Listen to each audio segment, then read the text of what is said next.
Start है तो यहाँ देखिए कैश फ्लो स्टेटमेंट में कैश फ्लो में ध्यान रखिए कैश फ्लो में 3 एक्टिविटीज आती है। आप लोगों को बताया गया था पहला आपकी ऑपरेटिंग एक्टिविटीज हो जाती है, दूसरा फाइनेंसिंग एक्टिविटी है, तीसरा आपका इन्वेस्टिंग एक्टिविटी आती है। 3 एक्टिविटी आपके कैश फ्लो में आती है, ठीक है। इससे आपको पता होगा कि बैलेंस शीट में ये जो बैलेंस शीट है इसमें 7 आइटम होते हैं, ठीक है। पहले की बात करें तो शेयर होल्डर फंड जिसमें आप लोग शेयर कैपिटल भी बोल देते हैं इसको, ठीक है। शेयर कैपिटल इसके अंतर्गत आता है। दूसरा आता है रिजर्व सरप्लस, तीसरा नॉन करेंट लायबिलिटीज, चौथा करेंट लायबिलिटीज है, पांचवा नॉन करेंट एसेट्स है, करेंट एसेट्स है, फिर नॉन करेंट इन्वेस्टमेंट। तो ये 7 आइटम आपके बैलेंस शीट में आते हैं। ये तो कंफर्म हो गया। अब बात करते हैं कि ये सातों आइटम में से ऑपरेटिंग एक्टिविटीज में क्या आएंगे, फाइनेंसिंग एक्टिविटीज में क्या आ सकते हैं और इन्वेस्टिंग एक्टिविटीज में क्या आ सकते हैं। तो यहाँ पे देखिए सबसे पहले ऑपरेटिंग एक्टिविटीज की बात करते हैं तो रिजर्व एंड सरप्लस आता है। दूसरा हमारा आता है करेंट एसेट्स आता है। ये ध्यान रखिएगा कि रिजर्व एंड सरप्लस आपका ऑपरेटिंग एक्टिविटीज में है, करेंट एसेट्स आपका है, करेंट लायबिलिटीज है। ये 3 आइटम इसमें आता है। अब बात करते हैं यहाँ पे फाइनेंसिंग एक्टिविटीज में जो आपका आएगा वो आपका आएगा शेयर कैपिटल, दूसरा है नॉन करेंट लायबिलिटीज। ये 2 चीजें इसमें आती हैं। अब बची 2 चीजें इसमें से नॉन करेंट एसेट्स और नॉन करेंट इन्वेस्टमेंट। ये 2 चीजें आपकी इन्वेस्टिंग एक्टिविटीज में आती हैं। अब बैलेंस शीट में आपको ये देखना होता है कि रिजर्व सरप्लस या करेंट एसेट्स में जो चीजें आती है कैश हो गया, आपका बैंक हो गया, और करेंट लायबिलिटीज में आपको पता है जो शॉर्ट टर्म आपके लोन होते हैं या शॉर्ट टर्म बोरोइंग्स होती है वो चीजें आपकी किसमें आएंगी, ऑपरेटिंग। बात करते हैं शेयर कैपिटल की तो आपको पता है कि शेयर डिबेंचर्स जो भी होगा डिविडेंड ये सोसाइटीज डिविडेंड इसके लिए डिविडेंड इन्वेस्टमेंट में आता है। नॉन करेंट लायबिलिटीज में आएगी। नॉन करेंट लायबिलिटीज का मतलब होता है कि जो शॉर्ट टर्म के लिए, और इसमें करेंट में लॉन्ग टर्म आता है ना जी, करेंट में लॉन्ग टर्म आता है और नॉन करेंट में शॉर्ट टर्म आता है। अब बात करते हैं नॉन करेंट एसेट्स की। इसमें जो आएगा नॉन करेंट एसेट्स से आपका फिक्स्ड एसेट्स हो गया, लैंड बिल्डिंग फर्नीचर मशीनरी जो भी होगा वो इसमें है इन्वेस्टिंग। क्योंकि इन्वेस्टिंग का मतलब जिससे हमने बिल्डिंग में इन्वेस्ट किया वो पैसा तो को मिलता नहीं है, लॉन्ग टर्म के लिए इन्वेस्टमेंट करते हैं ना। इसके बाद करते हैं नॉन करेंट इन्वेस्टमेंट की। तो नॉन करेंट इन्वेस्टमेंट में जो भी आपका डिविडेंड आपने बॉन्ड जमा किया है, ठीक है, बॉन्ड होता नहीं कुछ समय के लिए शॉर्ट टर्म के लिए होता है, ये सब चाहिए होती है। तो इतना सारा चीज आपका इसलिए 3 पार्ट में 3 भाग में डिवाइड करते हैं, ठीक है। बिफोर टैक्स ये फर्स्ट हेडिंग आपकी आती है, ठीक है। Before tax and extraordinary items जिसमें difference between the opening and closing balance. आप पीएल अकाउंट में पीएल अकाउंट का जो ओपनिंग बैलेंस होता है और जो क्लोजिंग बैलेंस कैसे मैं दिखा था, जब भी आपका क्वेश्चन आएगा उसमें बैलेंस शीट आएगा। बैलेंस शीट 2 साल का उसमें होता है, ऐसे होता है इस तरह से, मान लो 2020 एंड 2021, ठीक है। मान लीजिए हम यहाँ पीएल अकाउंट का बैलेंस जो है 2020 में 40,000 दिया था, ठीक है, और 2021 में यही चीज 60,000 है। तो ये जो डिफरेंस आया है वो कितना आया है 20,000, ठीक है। तो यही चीज कैश फ्लो बनाया क्यों जाता है, कैश फ्लो इसलिए बनाया जाता है कि ये जो बढ़ा है पैसा कैसे बढ़ा है वो पता लगाने के लिए, बाकी जो ये वैल्यू इंक्रीज हुई है कैसे हुई है इसका फाइंड आउट करने के लिए वो कैश फ्लो बनाते हैं कि ये 20,000 कैसे बढ़ा, ठीक है।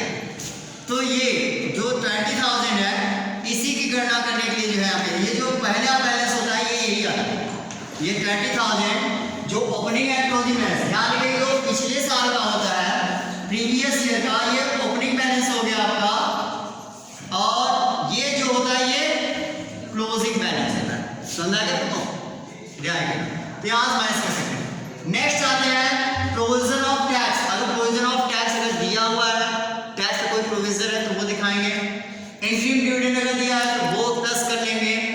ट्रांसफर टू रिजर्व अकाउंट, अगर हमने कुछ रिजर्व किया है कुछ खर्चों के लिए, ठीक है, पैसा, तो वो इसमें आएगा, वो प्लस किया जाएगा।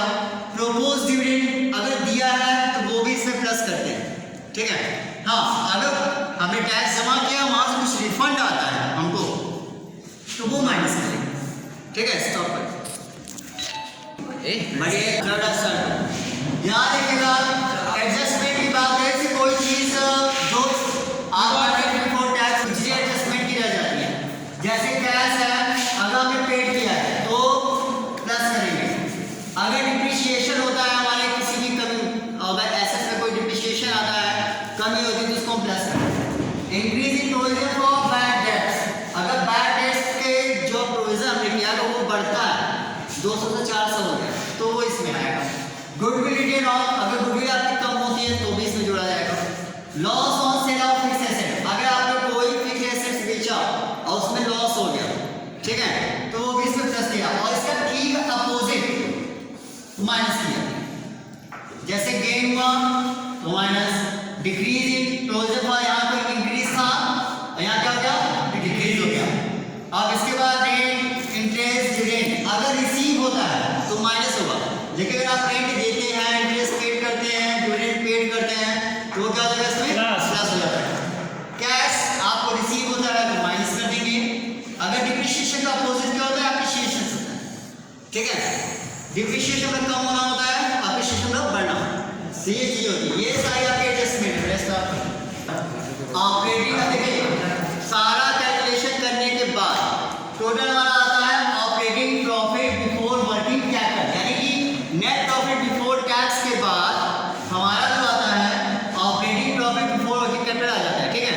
अब इसमें हम क्या करते हैं, ऐड करते हैं। क्या ऐड करते हैं, डिक्रीज इन करेंट एसेट्स, अगर करेंट एसेट्स में आपके डिक्रीज यानी कमी होती है तो वो प्लस की जाती है।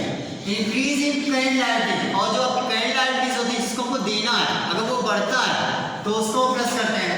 और लेकिन में घटा देगा इसका जस्ट अपोजिट, यहाँ डिक्रीज है तो यहाँ इंक्रीज है, और यहाँ इंक्रीज है तो यहाँ डिक्रीज है। करेंट एसेट्स में अगर आपकी इंक्रीजिंग होती है तो घटाएंगे, डिक्रीजिंग करेंट लायबिलिटीज होती है तो उसको हम घटाएंगे। अब आपका ये सारी चीज करने के बाद आपका आता क्या है, cash flow from operating activity, यानी ऑपरेटिंग एक्टिविटीज आपकी यहाँ पे खत्म हो जाती है। अब आता है इसमें से जब ये चीज आ जाती है तो हम इनकम टैक्स को माइनस कर देते हैं। अब इनकम टैक्स तो पहले से दिया नहीं होता है तो हमने पहले बता दिया है कि जो प्रीवियस ईयर यानी पिछले साल का जो प्रोविजन फॉर टैक्स है उसको हम क्या बोलते हैं, करेंट ईयर इनकम टैक्स है, यानी जो पिछले साल का हमने प्रोविजन फॉर टैक्स हमने किया था वो इस साल का करेंट ईयर का इनकम टैक्स होता है।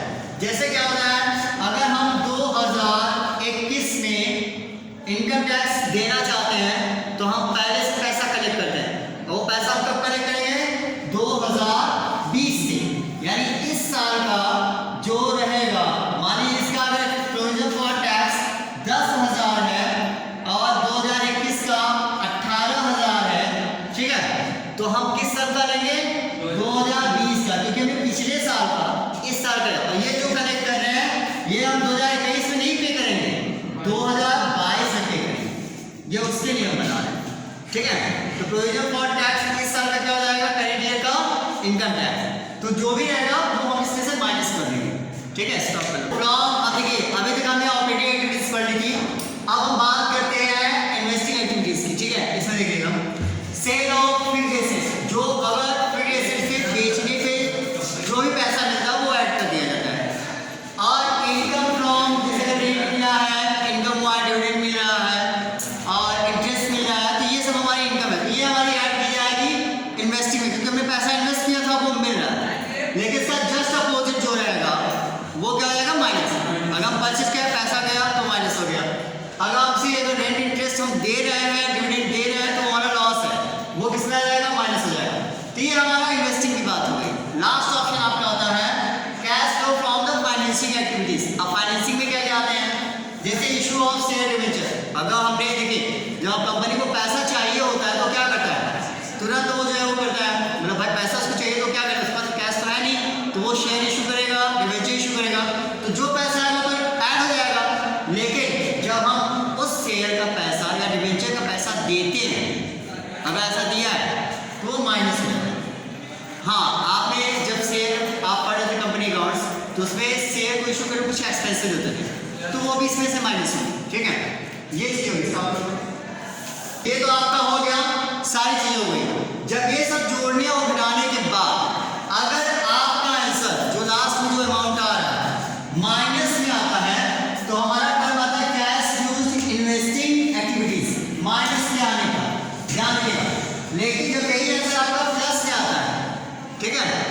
तो हम क्या करते हैं cash flow from investing activities. बस अंतर क्या होता है ये देख लीजिएगा, यहाँ पे यूज हो जाता है और यहाँ पे फ्लो हो जाता है, ठीक है। बस केवल माइनस और प्लस पे हो जाएगा।